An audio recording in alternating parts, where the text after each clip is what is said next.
बिस्मिल्लाहिर्रहमानिर्रहीम। अस्सलाम वालेकुम students. Class ADPIT fourth semester. हम प्रोजेक्ट IT प्रोजेक्ट मैनेजमेंट पढ़ रहे हैं। ये उसका टॉपिक है जी, प्रोजेक्ट ह्यूमन रिसोर्स मैनेजमेंट, जिसको HR भी कहते हैं, ह्यूमन रिसोर्स मैनेजमेंट। इसकी डेफिनेशन ये है कि project human resource management includes the processes that organise, manage and lead the project team. HR में हम उस प्रोजेक्ट के साथ जो लिंक्ड पीपल हैं उनकी बात करते हैं, उनको कैसे ऑर्गेनाइज किया जाएगा, कैसे मैनेज किया जाएगा और कैसे लीड किया जाएगा। ठीक है, जब आपके पास ग्रुप ऑफ मेंबर्स होंगे या ग्रुप ऑफ पीपल होंगे तो वो एक टीम होगी। तो ह्यूमन रिसोर्स मैनेजमेंट में हमने उनको ऑर्गेनाइज, मैनेज और लीड करने के प्रोसेसेस जो हैं वो परफॉर्म करने होते हैं। अब वो प्रोजेक्ट टीम क्या है? The project team is comprised of the people with assigned roles and responsibilities for completing the project। यहाँ पे दो डेफिनेशन क्लियर हैं जी। Project human resource management includes the process that organise, manage and lead the project team. और उसके बाद project team क्या होती है? वो कंप्राइज्ड है पीपल की। पीपल को रोल्स और रिस्पॉन्सिबिलिटीज़ जो असाइन की गई हैं वो उनके मुताबिक काम करके प्रोजेक्ट को कंप्लीट कर सकें। अब ह्यूमन रिसोर्स मैनेजमेंट प्रोसेस में ये कुछ स्टेप्स हैं, ठीक है, कुछ इसकी फेजेस हैं। सबसे पहले क्या किया जाता है? ह्यूमन रिसोर्स प्लान डेवलप किया जाता है, फिर प्रोजेक्ट टीम को एक्वायर किया जाता है, प्रोजेक्ट टीम डेवलप की जाती, फिर उसके बाद प्रोजेक्ट टीम को मैनेज किया जाता है। सबसे पहली फ़ेज़ क्या आती है? प्लानिंग की, जिसमें आपने देखना है कि आपको ह्यूमन रिसोर्सेज कितने चाहिए, किस कैपेबिलिटी के, किस कंपिटेंसी के, उनके रोल्स क्या होंगे, रिस्पॉन्सिबिलिटीज़ क्या होंगी, उनकी रिक्वायर्ड स्किल्स क्या होंगी, उनका आपस में क्या रिलेशनशिप होगा, मतलब उनके रैंक्स क्या होंगे, उनका जो एक आप हायरार्किकल ऑर्गेनाइजेशनल चार्ट बनाते हैं उसके अकॉर्डिंग आपने वो सारी चीज़ें प्लान कर लेनी है। The process of identifying and documenting project roles, responsibilities, required skills, reporting relationships and creating a staff management plan। आपने एक स्टाफ मैनेजमेंट प्लान बना लेना है और ये सारी चीज़ें आइडेंटिफाई करके उसको डॉक्यूमेंट करना है, उसको रिटन फॉर्म में लेके आना है कि ये हमारे प्रोजेक्ट रोल्स हैं, ये रिस्पॉन्सिबिलिटीज़ हैं, ये उनकी रिक्वायर्ड स्किल्स होंगी और ये उनके दरमियान रिलेशनशिप होगा। एक्वायर प्रोजेक्ट टीम, एक्वायर का क्या मतलब है? अब आपने उनको गेट करना है, उनकी अवेलेबिलिटी को इंश्योर करना है, ऑब्टेन करना है, उनकी हायरिंग करनी है, ठीक है, ताकि प्रोजेक्ट असाइनमेंट्स को कंप्लीट कर सकें। The process of confirming human resource availability and obtaining the team necessary to complete project assignments. अच्छा जी, अब एक डेवलप कर लें, उनके एक हायरार्किकल चार्ट बना लें, उनकी कंपिटेंसी को इम्प्रूव कर लें। अगर जैसे अब ट्रेनिंग्स वगैरह दी जाती हैं कि पहले वो उस रिक्वायर्ड जो क्वालिफ़िकेशन होती है उसके आप एम्प्लॉयज़ को हायर करते हैं, फिर आप देखते हैं कि उनको ट्रेन कैसे किया जाएगा, अपने प्रोजेक्ट के रोल्स, रिस्पॉन्सिबिलिटीज़, प्रोजेक्ट की नेचर, उसकी जो डिस्क्रिप्शन है वो उनको समझाई जाती है। The process of improving the competencies, team interaction and the overall team environment to enhance project performance। उसके बाद जी प्रोजेक्ट टीम को मैनेज कैसे करना है? अब आपने उनकी परफॉर्मेंस को भी ट्रैक करते रहना है कि क्या प्रोजेक्ट टीम जो है वो अपनी रिस्पॉन्सिबिलिटीज़ और रोल्स के अकॉर्डिंग अपनी ड्यूटीज़ परफॉर्म कर रही है और उसका फीडबैक क्या है, अगर कहीं पे कोई इश्यूज़ हैं उनको कैसे रिजॉल्व किया जाएगा। The process of tracking team members' performance, providing feedback, resolving issues and managing changes to optimize project performance। project performance को optimize करने के लिए जहाँ कहीं पे भी आपको change करना पड़े कि आपने इस बंदे को उस जगह पे लगाना है, इस एम्प्लॉय की ट्रेनिंग करनी है या क्या आपने उनके साथ बिहेवियर करना है। अच्छा जी, अब आपने क्या करना है? सबसे पहले प्लानिंग में क्या आ जाएगा? डेवलप ह्यूमन रिसोर्स प्लान, और एग्जीक्यूटिंग में एक्वायर और डेवलप और मैनेज प्रोजेक्ट टीम आ जाएगा। ये इसके इनपुट्स हैं, टूल्स एंड टेक्निक्स और आउटपुट्स हैं। हम अब इसकी डेफिनेशन देख लेते हैं जो हमने पीछे भी डिस्कस की है। The process of identifying and documenting project roles, responsibilities and required skills, reporting relationship and creating a staff management plan. एक स्टाफ मैनेजमेंट प्लान बेसिकली आपने बनाना है। आउटपुट में ह्यूमन रिसोर्स प्लान आपको मिलेगा। इनपुट्स में क्या होगा? Activity resource requirements, enterprise environmental factors और organisational process assets. Tools and techniques में क्या है? Organisation charts and position descriptions, networking, organisational theory. और उसके बाद है ह्यूमन रिसोर्स प्लान, ये इसके आउटपुट्स में है। अच्छा जी, ये इसके बारे में थोड़ा सा और उन्होंने डिस्कस किया है। पहली लाइन तो वही डेफिनेशन है, human resource planning is use to determine and identify human resources with the necessary skills required for project success. Project को कंप्लीट करने के लिए आपको किस तरह के ह्यूमन रिसोर्स चाहिए और कौन सी नेसेसरी स्किल्स उनमें होनी चाहिए, ये आपने बेसिकली डिटरमिन और आइडेंटिफाई करना होता है इसमें HR प्लान में। The human resource plan documents project rules and responsibilities, project organization charts and staff management plan including the time table for staff acquisition and release. आपने प्लान में ये सारी चीज़ें डॉक्यूमेंट कर लेनी है रिटन फॉर्म में। प्रोजेक्ट के रोल्स, रिस्पॉन्सिबिलिटीज़, ऑर्गेनाइजेशन चार्ट, ठीक है, उसको मैनेज करने का जो प्लान है विद टाइम टेबल, उसमें टाइम टेबल भी होगा। स्टाफ कब तक जो है वो आपके पास रहेगा और कब चला जाएगा acquisition and release. The human resource plan may also include identification of training needs, team building strategies, plans for recognition and rewards, programs, compliance considerations, safety issues, and the impact of the staffing management plan on the organization. ठीक है जी, अब training भी इसमें आ जाएंगी। इसमें team को build करने की कौन सी स्ट्रैटेजीज़ हो जाएंगी। आपने उनको रिकग्नाइज़ करके उनको रिवार्ड प्रोग्राम्स भी देने हैं। अब अगर कहीं पे कोई मसले मसाइल हैं, कोई कंप्लाइंस हैं, उनको भी आपने कंसिडर करना है। उनके सेफ्टी इश्यूज़ और स्टाफ मैनेजमेंट प्लान का क्या असर है, ये सारे मतलब आपने जो एक प्लान बनाया है उसको जब आप एग्जीक्यूट करोगे फिर उसके जो भी इम्पैक्ट्स होंगे ऑर्गेनाइजेशन पे आपने उनको भी साथ में डॉक्यूमेंट करना है। अब इनपुट्स की बात है। इनपुट्स में एक्टिविटी रिसोर्स रिक्वायरमेंट क्या होता है?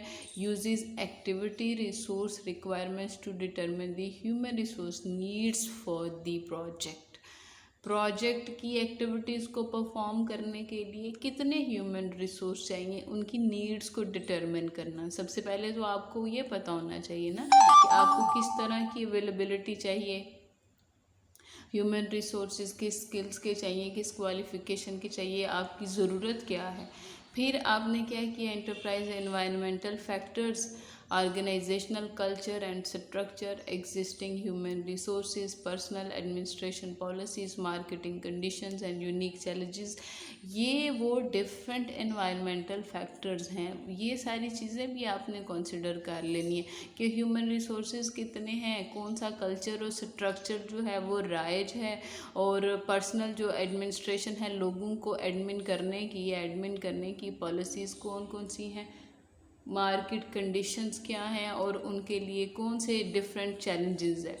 उसके बाद है organizational process assets, organizational standard processes and policies and standardized role description.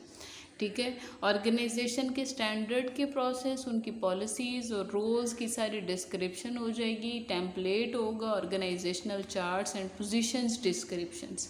ठीक है, एक कंपनी का एक ऑर्गेनाइजेशनल चार्ट होता है जिसमें बताया जाता है फर्स्ट रैंक पे क्या होगा, उसके सबऑर्डिनेट्स कौन कौन होंगे, उनके रोल्स रिस्पॉन्सिबिलिटीज़ क्या होंगी, उनकी पोजीशन की डिस्क्रिप्शन को जो है वो एक्सप्लेन किया गया होता है। Historical information that has worked in previous projects. Definitely जी हिस्टोरिकल इन्फॉर्मेशन भी चाहिए होती है। जब भी आप कोई प्रोजेक्ट शुरू करते हैं तो आपके पास उससे प्रीवियस जो प्रोजेक्ट होती है उसका एज अ एक्सपीरियंस जो है वो आप उसको साथ साथ रखते हैं ताकि फर्दर प्रोसेसेस को डिटरमिन और आइडेंटिफाई करना आपके लिए इजी हो जाए। टूल्स एंड टेक्निक्स हैं ऑर्गेनाइजेशनल चार्ट्स या जॉब डिस्क्रिप्शन। वो ऑर्गेनाइजेशनल चार्ट जो मैंने आपको अभी बताया है। Document team members roles and responsibilities, आपने टीम मेंबर्स लिखने हैं, उनकी रोल्स और रिस्पॉन्सिबिलिटीज़, उनकी पोजीशंस, उनके रैंक्स। अब हेरारिकल टाइप में क्या होगा, organizational, breakdown structure, matrix based क्या होगा, responsibility assignment matrix, text oriented format. ये दो तरीके हैं, आप किसी भी तरीके में इनको डॉक्यूमेंट कर सकते हैं। नेटवर्किंग, उनकी आपस में interaction, formal and informal interactions with others within the organization में उनकी फॉर्मल इनफॉर्मल इंट्रैक्शंस जो हैं इंडस्ट्री और प्रोफेशनल इन्वायरमेंट, चाहे वो इंडस्ट्री के साथ हो या प्रोफेशनल इन्वायरमेंट के साथ हो। A constructive way to understand political and interpersonal factors that may impact the effectiveness of various staffing management options. ठीक है, आपने इन सारी चीज़ों को अंडरस्टैंड करना है, इन फैक्टर्स को, पॉलिटिकल इंटरपर्सनल फैक्टर्स को कंस्ट्रक्टिव वे से। फिर activities can include informal conversations, meetings, trade shows. ठीक है, जैसे भी जो भी इंट्रैक्शंस होगा वो कन्वर्सेशन, मीटिंग्स होंगी, ट्रेड शोज़ होंगे। Organizational theory provides information on the way in which people, teams and organizational units behave. उनको बताना है कि किस तरह लोगों ने एक दूसरे के साथ बिहेव करना है, रवैया उनका क्या होंगे, नॉर्म्स क्या होंगे आपकी ऑर्गेनाइजेशन के। Affective use of this information can shorten the amount of time, cost and effort needed for human resource planning. ठीक है, अब आपने वो वाली इंफॉर्मेशन यूज़ करनी है जिससे आपका टाइम भी बच जाए, जब आप HR प्लानिंग कर रहे हो कॉस्ट भी बच जाए और एफर्ट भी बच जाए। ये ऑर्गेनाइजेशनल चार्ट की एग्जांपल्स हैं। हायरार्किकल टाइप का जो चार्ट है वो इस तरह से होगा, ये मैट्रिक्स बेस्ड चार्ट है, इस तरह से होगा। और ये टेक्स्ट जिसमें रोल्स, रिस्पॉन्सिबिलिटीज़ और अथॉरिटी है, ये उसका फॉर्मेट है, टेक्स्ट ओरिएंटेड फॉर्मेट। ठीक है, ये यहाँ पे उन्होंने रिस्पॉन्सिबिलिटी असाइनमेंट मैट्रिक्स शो किया हुआ है। ठीक है, जिसको रैकी चार्ट कहते हैं। रिस्पॉन्सिबल, अकाउंटेबल, कंसल्ट और इन्फॉर्म, ये पर्सन के नेम है, साथ उनकी ड्यूटीज़ हैं कि जो एक्टिविटीज़ में डिफ़ाइन वाली एक्टिविटी में कौन अकाउंटेबल है, एन।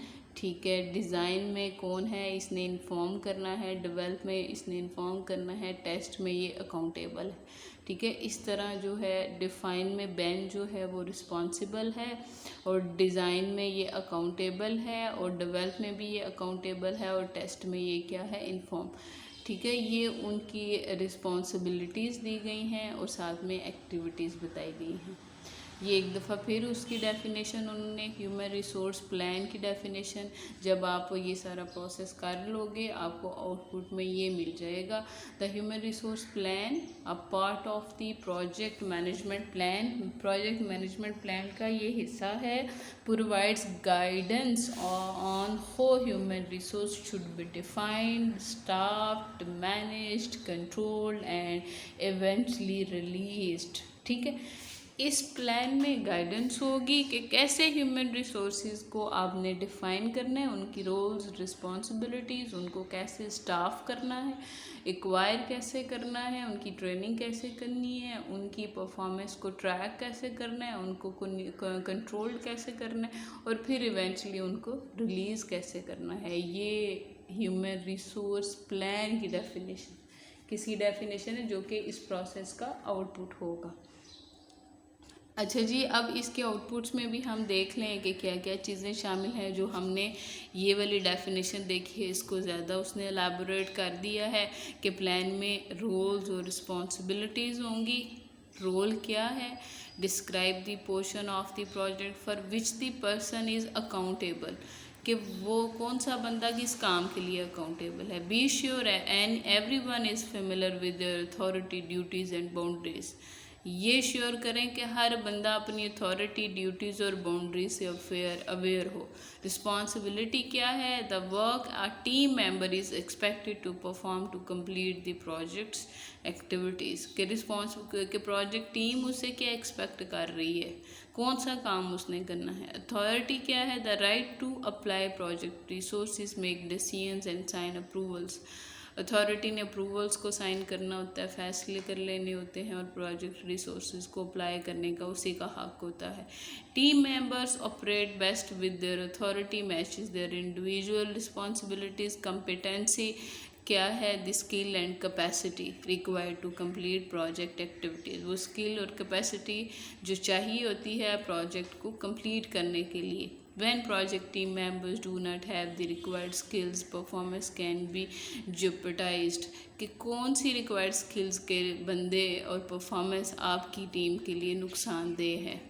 उसके बाद है human resource plan should include, इसमें ये सारी चीज़ें भी होंगी, ऑर्गेनाइजेशनल चार्ट भी होगा, ग्राफिकल डिस्प्ले आपने जिसमें प्रोजेक्ट टीम के मेंबर्स और उनके रिलेशनशिप को करना होता है और उनका क्या इंट्रैक्शन होगा, फॉर्मल, इनफॉर्मल, हाईली डिटेल्ड और ब्रॉड स्टाफ मैनेजमेंट प्लान है। Part of the human resource plan describes how and when human resources requirements will be met, formal, informal, highly detailed और ब्रॉड। ठीक है, ये उस प्लान में आपने सारा कुछ देखना है।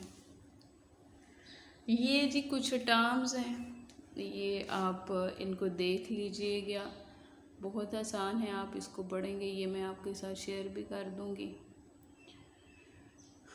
ये भी कुछ टीम क्या होता है जी? A group of people who will complete work on the project. Stakeholders क्या होते हैं? कोई भी बंदा जो कि प्रोजेक्ट में शामिल हो रहा है और इंटरेस्ट ले रहा है। फंक्शनल मैनेजर क्या होगा? जो कि मैनेज कर रहा है and owns the resources in a specific department. Project manager है, वो क्या होता है? प्रोजेक्ट की एक्टिविटीज़ को पूरा करने के लिए वो रिस्पॉन्सिबल होता है for manage each and everything. ठीक है जी। अब हमने एक्वायर प्रोजेक्ट टीम पढ़ना है। एक्वायर प्रोजेक्ट टीम में क्या होगा? पीछे भी हमने इसकी डेफिनेशन देखी है। The process of confirming human resource availability and obtaining the team necessary to complete project assignments. अब आपने उन ह्यूमन रिसोर्स की अवेलेबिलिटी और उनको ऑब्टेन करना है जो जो ज़रूरी है, जो आपने प्लान में किया था कि प्रोजेक्ट असाइनमेंट्स को कंप्लीट किया जा सके। ये इनपुट्स में definitely project management plan, enterprise environmental factors, organizational processes, tools and techniques, pre assignment, negotiation, acquisition, virtual teams. Output में क्या होगा? Project staff assignments, resource calendars, project management plan updates. ठीक है, नेक्स्ट लेक्चर में फिर हम इसका नोट पढ़ लें, इसको थोड़ा सा और उसने डिस्क्राइब किया हुआ है। The project management team may or may not have direct control over team member selection for various reasons depending on the organisational structure. Failure to acquire necessary resource may affect overall project success. अगर उस competency skills के आपने employees acquire नहीं किए तो project की success इस पे असरअंदाज हो सकती है। इसलिए ये जो डिसीजन है ये ज़्यादा क्रूशियल